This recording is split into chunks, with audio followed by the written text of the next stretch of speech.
Ladies and gentlemen, good day and welcome to the GHCL Textiles Ltd Q2FY25 earnings conference call hosted by Go India Advisors. As a reminder, all participant lines will be in the listen-only mode, and there will be an opportunity for you to ask questions after the presentation concludes. Should you need assistance during this conference, please signal an operator by pressing star and then 0 on your touchtone phone. Please note that this conference is being recorded. I now hand the conference over to Ms. Sheetal Khanduja from Go India Advisors. Thank you, and over to you, ma'am. Good afternoon, everyone, and warm wishes for Diwali. A warm welcome to everyone attending the GHCL Textiles Ltd Q2 and FY25 earnings conference call. We have with us on the call today Mr. R.S. Jalan, Non-Executive Director, Mr. Raman Chopra, Non-Executive Director, and Mr. Manu Jain, General Manager, Investor Relations and Finance. Please note that the discussion on today's call may include certain forward-looking statements and must be therefore viewed in conjunction with the risks that the company faces. I shall now hand over the call to Mr. Jalan for his opening remarks. Thank you, and over to you, sir. Thank you, Sheetal. Thank you very much. Good afternoon and welcome to our Q2 FY25 earnings call. Our results and investors presentation has been uploaded onto the stock exchange. I am joined by my finance and the investor relationship team. GHCL Textile has established itself as a premium yarn manufacturer renowned for exceptional quality and a diverse product portfolio. Our recent initiative has been crucial in driving growth, and I would like to highlight a few. Our focus on strategic customers, our expanding footprints into the export market, and our entry into the fabric segment through an outsourcing model, enabling us to better understand the market dynamics. Reflecting to our Q2 performance, our plant maintained optimum utilization level. Revenue increased by 17.5% year-on-year, reaching to 307 crore. EBITDA margin improved to 9.5%, resulting in an EBITDA of 29 crore, up from 22 crore in the same quarter of last year. Our balance sheet remains robust with a net cash surplus of 92 crores. This resilience, despite industry headwinds and challenges in the Bangladesh textile market, it speaks to our exceptional operational excellence and strong customer relationships. Our expansion plans remain firmly on track. We are committed to an investment of over 1,000 crore rupees, of which 350 crore has already been deployed. The addition of 25,000 new spindle is progressing as per schedule, with operations expected to commence by June 25. We will also expand our renewable energy assets, which secures a long-term cost advantage and will strengthen our sustainability credentials. Beyond spinning, we will also invest in knitting, weaving, and dyed fabric production facilities to offer ready-to-cut fabric solution to our end customers. Our balance sheet remains strong with low leverage, allowing ample room for future growth. Cotton prices remain steady. With favorable weather conditions, the crop outlook is positive, which should contribute to our price stability going forward. While the textile sector is poised for recovery, the precise timing remains uncertain. We are hopeful that H2 will perform better than H1. Through our growth initiative, we aim to drive revenue growth and expand EBITDA margin with value-added product and a lean cost structure. GHCL Textile is well positioned and confident in its ability to benefit as the sector recovery unfolds. Thank you for your continued support and confidence in GHCL Textile Ltd. As we enter the festive season, we extend our warmest wishes for a celebration filled with light, prosperity, and joy. We now welcome any questions you may have. Thank you very much. We will now begin the question and answer session. Anyone who wishes to ask a question may press star and 1 on their touchtone telephone. If you wish to withdraw yourself from the question queue, you may press star and 2. Participants are requested to please use handsets while asking a question. Ladies and gentlemen, we will wait for a moment while the question queue assembles.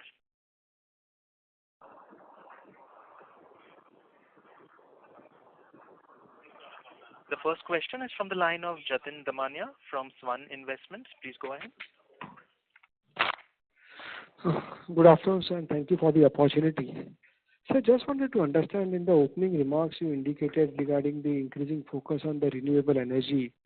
So over a period of time, how do we see the sourcing of the renewable energy going ahead, and how it will have a positive impact on our profitability? See, I think two things. As you have been seeing in last couple of years, we have expanded our renewable energy assets. And now currently we are almost around 62 megawatts of renewable energy. And this has really helped us to kind of two ways. One, this has definitely contained the cost, because the inflation of the cost on this sector is there. Because in particularly if you look at Tamil Nadu, the cost of power has been consistently going up by the TNEB. Our understanding is going forward, this increase of the power cost in Tamil Nadu will continue. And once we set up this project, my power cost, I would say, it has significantly gone down over a period. If I look at last 5-10 years, it has gone down. As a percentage of revenues has gone down significantly. We personally believe this renewable energy will help us to kind of contain our cost and to be not being impacted by the inflation with the power cost. Second, obviously, that will also help us in kind of a sustainability initiative, what we are aiming for. So, sir, can you help us in terms of identifying, in terms of the per unit cost, what is the current per unit cost that you get it from Tamil Nadu, and post the renewable, what it will be? Right now, the number, if you look at in terms of the major cost which is coming in the renewable energy, is only the 10% depreciation. Right, some of the assets which has already been depreciated to a great extent, the costs are coming maybe 1 or 2 rupees kind of a situation. Okay. Whereas the Tamil Nadu cost is maybe around 7 to 8 rupees kind of a cost. All right. In your opening remarks, you also highlighted regarding the expanding footprint. And if you look at your numbers, definitely export have started contributing to about 7.1% of your total revenue in the first half. So just wanted to understand which are the regions that we are targeting, and how shall one look at the export contribution going ahead?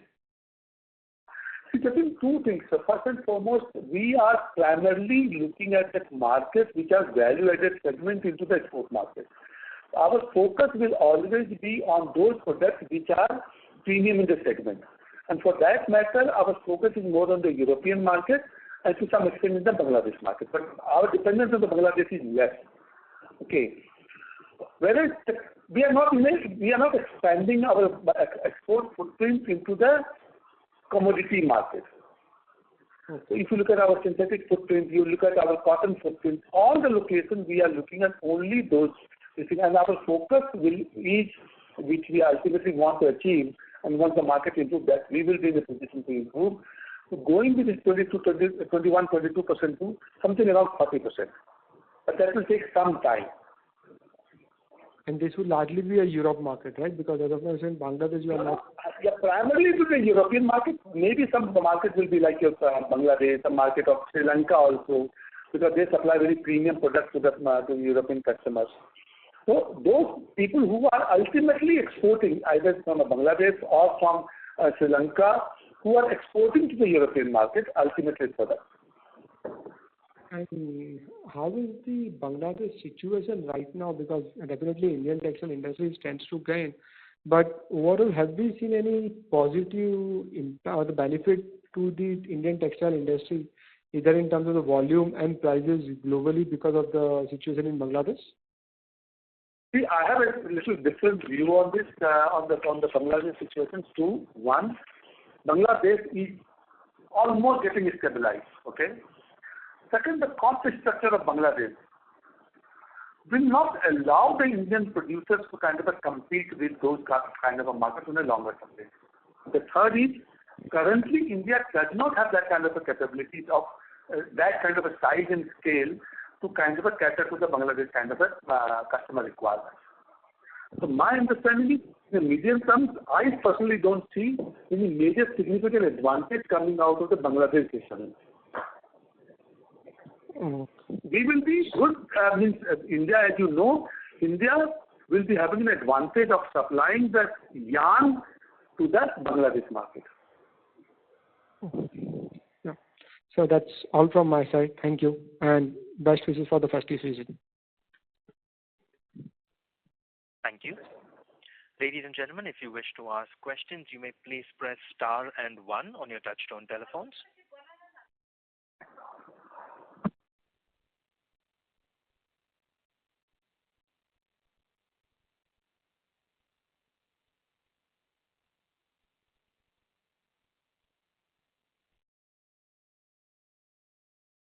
To ask a question, ladies and gentlemen, you may please press star and one.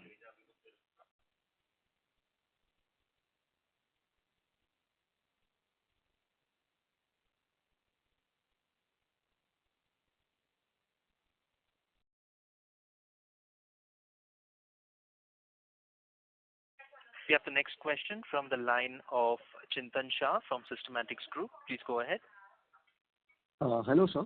My one question would be, if looking at the current situation when the cotton prices are very low and if the yarn price is sustained, will the spread increase for you guys? Is it a right way to say? Two things. Yeah, two things, Chetan. One, on one side, you are right that the cotton price, I would not say low, if you look at the global price versus the domestic prices. Still, I would say that cotton international prices are slightly cheaper. However, definitely on this level, once the market is slightly improved, the demand improved, this spread will definitely improve. Okay. Thanks a lot, sir. Thank you. Thank you. Thank you. Participants, you may press star and one if you wish to ask questions. We have the next question from the line of Dhaval Shah from Girik Capital. Please go ahead. Question is with regards to our capacity addition of 25,000 spindles, what we are doing. Now, seeing this addition in light of the opportunity you mentioned about Bangladesh, in yarn. So, what is our strategy with regards to tapping that opportunity? Because we are seeing Europe as a lucrative market, and we are focusing there, as well as Bangladesh is seeing a big opportunity there for Indian companies. So how should we understand with regards to where is the opportunity lying for us? See, Mr. Dhaval, let me kind of slightly give you my thoughts on this. First and foremost, this 25,000 spindle which we are adding is a very strategic move of expanding our product basket. Some of the products which we are right now not present, and for any customer, the segment or the complete product basket is needed. This 25,000 spindle will add to that. So that will definitely help us to kind of say overall product basket expansion. And this product will definitely go both the markets, Bangladesh as well as to the European market, and including the Indian market also. Because in all the places, there are people who are exporting the product finally to the Europe. So I would say that even in India, there are many what you call export units which are primarily selling to the European market or to the US market. So this will be kept into those markets. In terms of the volume also, this will have a kind of a significant volume increase because of this 25,000 spindle. And in the longer run, our understanding, as I have been saying in the past also, that our EBITDA on these kind of all these projects put together will be around 18 to 20%. Yes. So and beyond this, Dhaval, if I can say, like I said in my opening remark also, beyond that we are also looking at putting a knitting, weaving, and the processing capacity to make sure that ultimately we become a supplier to the garment manufacturers directly instead of we are supplying only to the the weaver or the knitter. Okay. Yes. So this forward integration is planned by any timeline for this? Yes, Mr. There is a timeline. Like this year we are completing the 25,000 spindle. Next year we will be starting the knitting investment. And next 3 to 4 years of time we will be completing the entire value chain up to the knitting and up to fabric. Okay. Interesting. And this fabric will again be more for export market or domestic market? So again, like I said, we will be targeting the customers ultimately who are the premium segment of the customer, be it a domestic market, be it an export market. Like I said, in India also there are many customers are there who want this fabric which ultimately go into the premium segment of the market. Okay. So, sir, how do you define a premium segment? So, with regards to your net realization of your yarn or fabric, what would it be to qualify as a premium product? Mr. There were two things in this, as you very rightly asked. Two things which are important. One is ultimately we are understanding what is the end use of that fabric or the yarn which is going ultimately. Like suppose argumentation you are giving to someone who is producing the branded, premium branded clothes. Okay, you know it is going for a high value premium segment of the market. And obviously the second, as you rightly said, this definitely gives you two advantages. One, your price volatility. There are many limited players to supply that kind of a high quality for these kind of a customers. Okay, so your price volatility comes down, and obviously your margin is going to be better than the normal commodity space. But the most important thing is the volatility in the margin will get reduced. Correct. So thus the guidance which you have been maintaining since couple of quarters that you see a sustainable, your long-term margin will revert back to 16 to 18%, if I'm not wrong. So by when do you see that margins coming in?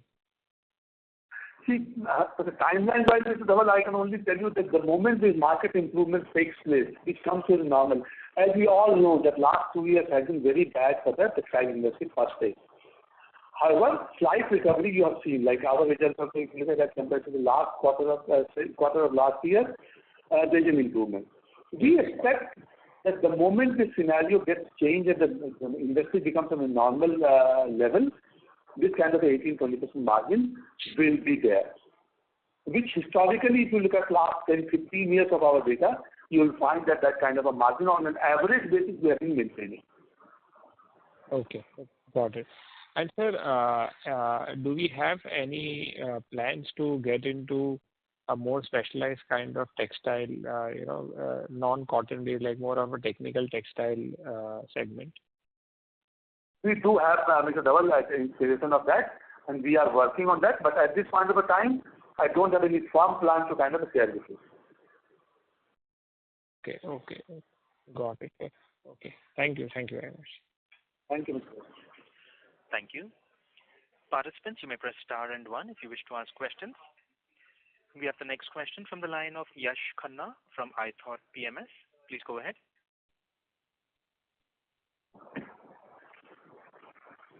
Yash, your line has been unmuted. You may proceed with your question. Yes. Hello. Can you hear me? Yes, you are audible. Yes. We can hear you. Thank you for the opportunity, sir. My question is regarding the spreads. If you can highlight what were the spreads that we made this quarter, and since you're saying that the cotton prices are now stable, and hopefully. Yash, sorry to interrupt, but your line is not very clear. Maybe you could change your connection mode. The current participant seems to have dropped from the queue. We will proceed to the next question, which will be from the line of Raman KV from Sequent Investments. Please go ahead.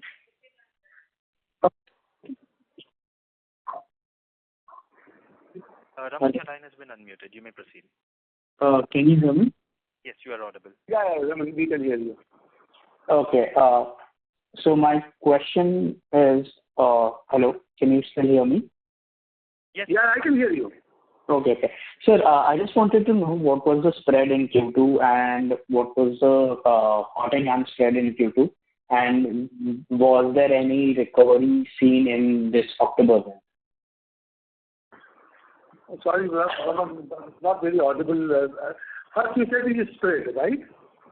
Yeah, I just wanted to know what was the spread in Q2, and was there any sign of recovery in the month of September? Recovery as in, was the spread increased in the month of October, as in like indication towards that the spread in Q3 will be better than Q2? First and foremost, Mr. Raman, I have never said that the spread in Q3 will be better. I have said that the market is very volatile. At this point of time, we don't know how the likely scenario will be, number one. Number two, just to specific to your thing, our spread margins, I would say gross margin in the range of around 32%. Okay. And this is kind of a last few quarters has been on this level. Okay. In terms of improvement, I've already said that improvement will be visible once the market improves. Okay. Can you highlight what was the industry at the industry level cotton yarn spread in Q2? No, the industry level, I don't have any idea because everybody produces a different kind of a variety, different kind of a product mix. What about our company, sir? I said already, my spread percentage is around, gross margin is around 32%. Gotcha, okay. Thank you, sir. Thank you. Thank you. Ladies and gentlemen, you may press star and one to ask a question. The next question is from the line of Arman from Blue Sky Capital. Please go ahead. Yeah. My first question is, if we say like for 2 years we have seen that yarn industry has been going into means a competitive space and a revenue space. But going forward, if we assume like there is like in FY26, if there is some reversal in our normalcy of getting, then what kind of revenue potential we can see us in Q2? Our capex also will get into streamline. So what kind of revenue we can clock in and what kind of margin we can assume for FY26? See, Mr. Arman, first and foremost, the revenue always depends on the per kilo yarn prices, right? But if I can take a kind of an average kind of a, like currently it's the current price what we have right now, our estimation should be that this year we should be clogging something around 1,200 to 1,300 crores kind of a top line. Next year, since the new capacity is coming in June, so probably you can take another 200 crores rupees on the revenue side, adding to the on the 25-26. But if you look at the 2 year or 3 years, once we complete our entire value chain, which I've just mentioned to you, this figure will be in the range of around 2,200 crores kind of a revenue number. I'm just talking about a hypothetical number, which will be more of a assuming that the yarn prices remain on the similar level kind of a situation. And this 2,000 number you are saying for 3-4 years when we complete everything, right? Yes. And if you look at our sorry, go ahead. Yeah. Just I was asking, in the normal scenario like this, and if something improves right from here in Q2, we have our new capex also that also will streamline in. Then what kind of margin at a conservative level we can assume that you can definitely clock in for FY26? I think I have already said that our long-term average margin is in the range of around 15 to 18%. So we are expecting on a normal case, it should be around in that 18% kind of a number should be possible. Okay. Thanks, sir. That's it from my side. Thank you. Thank you. Participants, you may press star and one to ask a question. The next question is from the line of Amit Khetan from Laburnum Capital. Please go ahead. Hi, thanks for taking my question. Jalan sir, so if I compare the first quarter revenue with the second quarter for this year, our revenues have gone up, but our gross margin has declined. Now my assumption is that the cotton cost would have been fairly similar for both the quarters. So can you just help explain why the gross margin has declined? Is it because our revenues also include some raw cotton sales? Yeah, Amit, you are right. If you look at our gross margin was gone down from 32% to 30%. And this happens because of the two reasons. One is primarily because of the your cotton. See, some of the cottons which are still in the old Pima and all those things was in the older thing, whereas the current prices had gone down. So these kind of implications will be there, but that's not a sustainable drop in a way, if I can say so. Okay. But this will get recovered. This 2% will get recovered.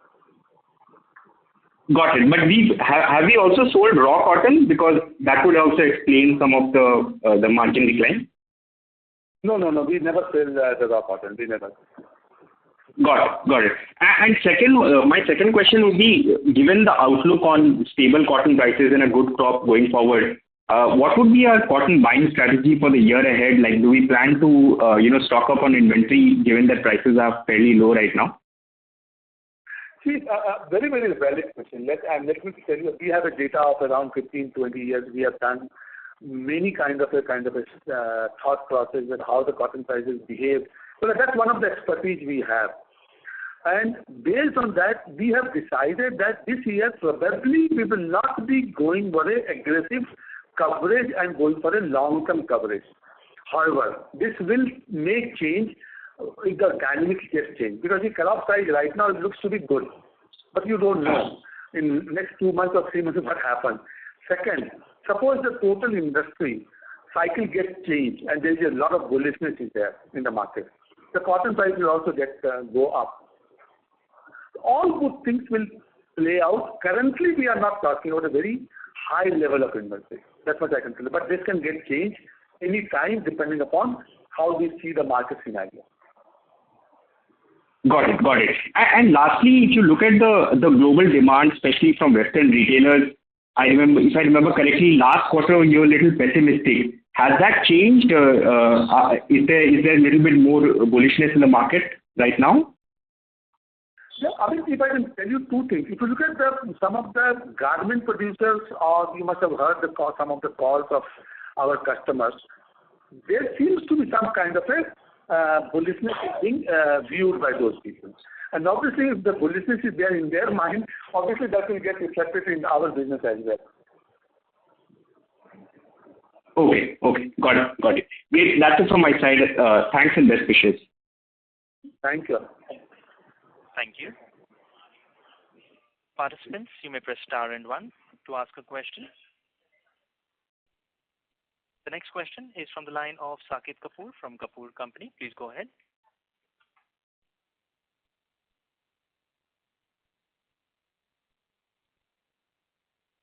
Saket Kapoor, your line.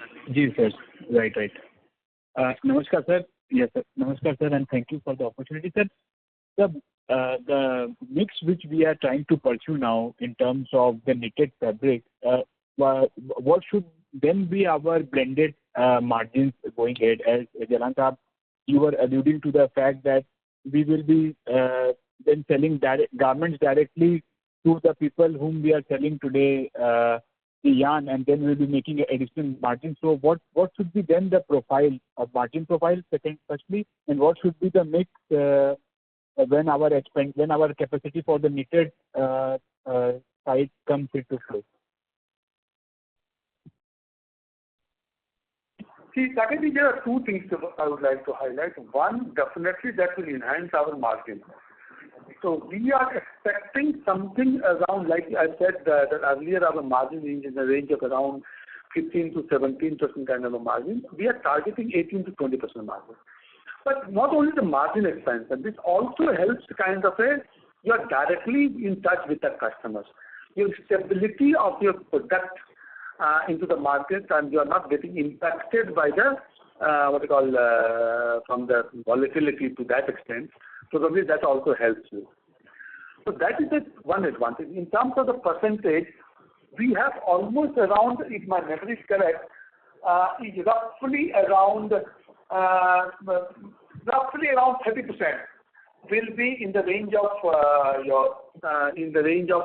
from the fabric side, and 70% still will remain from the spinning side. Okay, and when we will achieve this 30%, 30 to 70 ratio, sir? Our vision is by 2029, 2030 kind of a number, 5 to 6 years from now. Right, sir. And sir, you also spoke about, firstly said the presentation has been very good this time, I think so, and lot of effort has gone into it. So congratulations to the team for giving a very detailed presentation, even for outlining the client profile and other aspects in detail. Sir, if you could just outline that for the capex of 1,000 crore rupees, I think so we have mentioned there that 360 has already been spent. So how are we going to fund this? If you could give some color, and then two more bookkeeping questions. Secondly, if you look at in terms of our current balance sheet, you see we have a surplus balance cash on the balance sheet, right? And we have done kind of a on a peak level, our debt will be in the range of around 300 something. It will be something around our debt equity ratio will be 0.36, and the debt will be in the range of around 500 to 600 crores. Okay, on a total. Sorry, go ahead.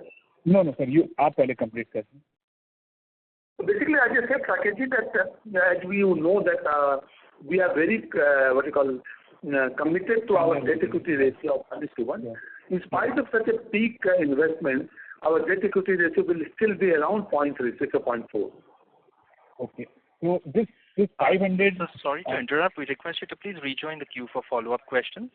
Thank you. Ladies and gentlemen, you may press star and one if you wish to ask questions. We have a follow-up question from the line of Jatin Damania from Swan Investments. Please go ahead. Sir, thank you. So my question has been answered. Thank you. Thank you. Thank you. The next question is from the line of Muthu Kumar from Darsini International. Please go ahead. Good afternoon. And my question is that just some time before we were discussing that we are focusing on value-added products. So at present, what is the percentage of revenue from commodity 100% cotton yarns, and what is the percentage of revenue from value-added yarns? See, first and foremost, if I can tell you, the definition of the value-added product is different for the different people. What we call the value-added product is the product which are the premium in quality, which same count, same product, but you are supplying to the premium customer. So we call that as a value-added segment. So if you take that percentage, it is roughly around more than 40% is a value-added. If you ask me what is the margin spread on that at this point of a time, I would very clear the difference is not very significant in terms of the margin of both the products. So we are building this portfolio where the customer loyalty, customer preferences, stability in the pricing are the major focus area for us. Our penetration into the export market, these are more important for us. And obviously in the medium term to long term, we will definitely have a better margin on these products. So do you have any plans to diversify the fiber range, like moving out of cotton, focusing on man-made fibers like that? Not, Mr. Muthukumar. We have 2 units right now, and we are fully focusing on both. Our growth model, like last year, we invested on 31,000 spindles of the synthetic space, and this year we are spending 25,000 spindle into the cotton side. So our presence will be in both the segments. Okay, thank you. Thank you. To ask a question, ladies and gentlemen, you may press star and one. The next question is from the line of Rishikesh from Robo Capital. Please go ahead. Yeah, hi. Thank you for the opportunity. Just one question.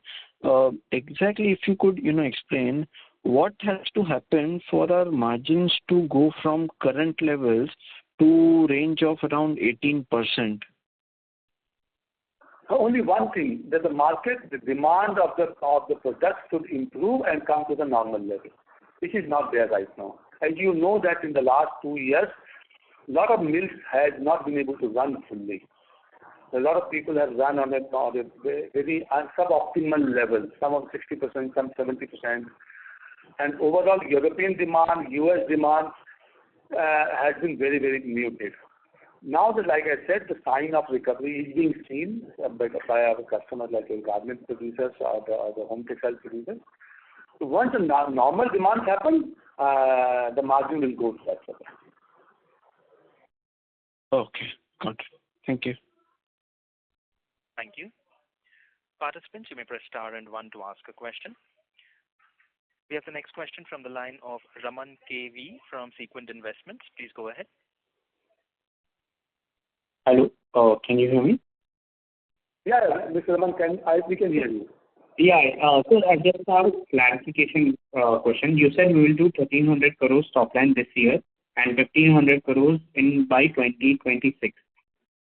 And you also stated that we'll do 2,000 or 3,000 crores top line in 3 to.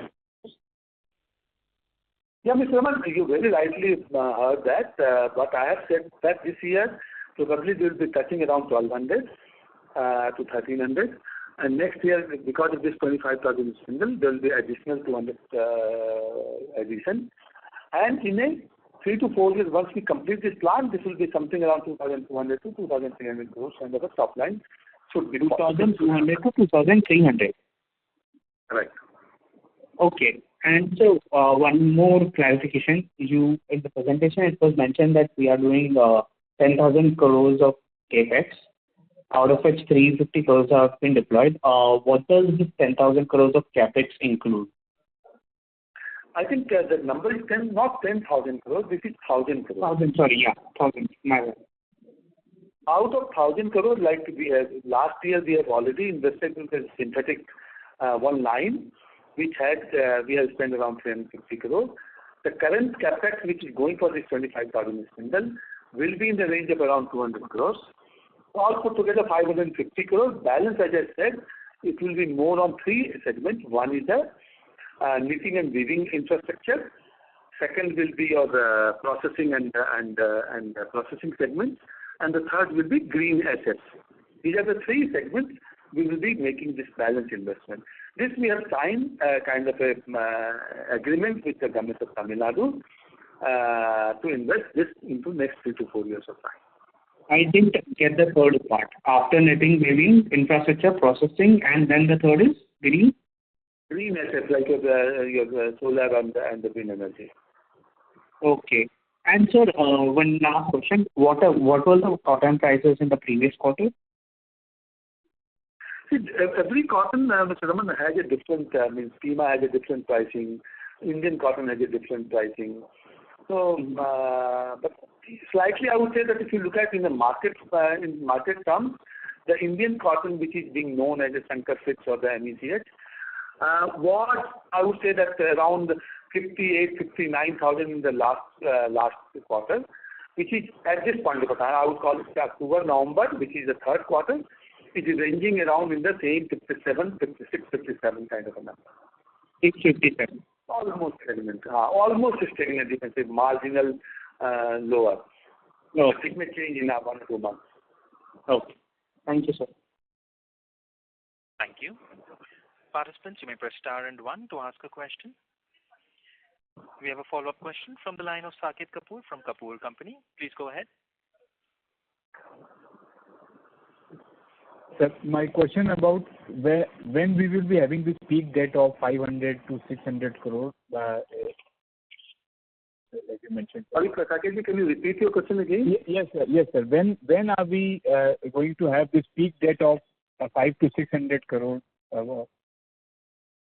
It will be when we will be completing our entire project in 2028, 29 kind of a number. At that time, this peak will be there. Right. And sir, when we look at our tax expenses line item for this quarter, there has been some reversal of taxes. So if you could just explain the nature and what is our current tax rate? See, Saket, there is a clear-cut note has been given into the notes on accounts. Okay, I'll just... Yes, because of this change into the capital gain structure by the government in the recent financial budget, which has reduced from 20% to 12.5%, removing the indexation. So because of that, deferred tax liability has been reduced. So that is a reversal of that. And the current tax rates are 25%. Correct. Thank you, sir. All the best to the team and should be published to everybody. Thank you, Saket. Thank you. Thank you. Thank you. Ladies and gentlemen, if you wish to ask questions, you may please press star and 1.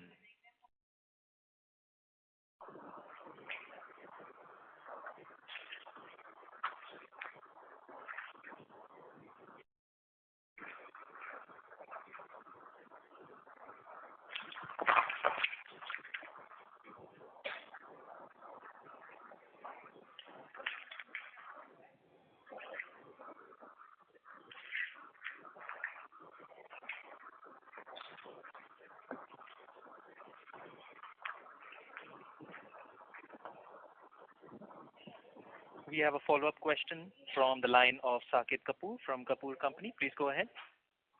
Sir, one question I had regarding this, our company's one product which we is required in preparing solar panels, the soda ash. Sir, we are seeing in India there is a shift which is happening in the energy landscape, that from coal or polluting materials we are now moving towards renewable energy, and in which we are an NCD player as per my understanding. If my understanding is correct, then please throw some light on it. At what demand you are seeing? Sir, the question which I talking about solar. Sorry, go ahead. Yes, sir. I was referring the use of soda ash in solar panels for manufacturing glass, which is required in solar panels. So my question was, sir, what demand are you seeing in future which can come, keeping into account that there is a gradual shift which is happening from coal, from gas. Now we are shifting towards renewable energy and solar in a big way. Keeping into account just recently in Khavda and near Gujarat and Rajasthan, 6,000 megawatt project are has already been installed, and the success, the fruits have already been delivered. So please share some light on it, sir. What demand you are seeing in this sector, and what is our company view on it? How we are viewing solar panel as our, maybe tying up with any company. Like we have seen just Waaree Renewables, that its market cap is 74,000 crore. That's the potential of solar manufacturing company or the companies which are directly into solar sector. GHCL. Boliye, sir. Saketji, this call is for textiles, right? Yeah, but I had some view regarding, sir, because this is a golden opportunity to ask. That's why I took this opportunity. That if you can share your views. Look, I don't think we should mix up the two calls. You have that question. We can always talk on that other call. Okay. Okay, sir. I will wait for it. Thank you. We have no further questions, ladies and gentlemen. I would now like to hand the conference over to the management for closing comments. Over to you, sir. Okay. Thank you very much. Thank you very much to all of you. As I have been saying for last couple of quarters, there are three things which are very important for us. One are the growth, which I have just highlighted, in terms of our vision from 1,000 crore to how to reach 2,200, 2,300 crores, and mainly moving towards the, I would say, premium segment of the product. So which have a better stability of the margin, better margin as well. The second, which is very important again, is how do we, if we make the efficiency and the cost a kind of a benchmark for the industry, to make sure that we remain competitive and we remain. And in that, I would also like to add the third, which is very important, is customer serviceability. As you know, that this segment has a wider segment usage. And therefore, our focus of the entire team is how to understand the demand of the customers, demand which is likely to happen because of the sustainability shift which is happening into the product basket by all the consumers. So how to identify those trends and to cater to those customers on a consistent quality basis so that we remain as a focused or a kind of a preferred supplier to them. With this, and this all ultimately will lead to kind of a sustainable good margin of the number of 18 to 20%. That is our mission, and we are tirelessly working on that. My entire team is working on that, and we will be able to, I'm sure that we will be able to deliver those kind of a number as the market improves. With this, thank you very much to all of you, and a happy Diwali, and wish that you and your family be enjoying this festive season with a lot of vigor and excitement. Thank you. Thank you. On behalf of Go India Advisors, that concludes this conference. Thank you all for joining us. You may now disconnect your lines.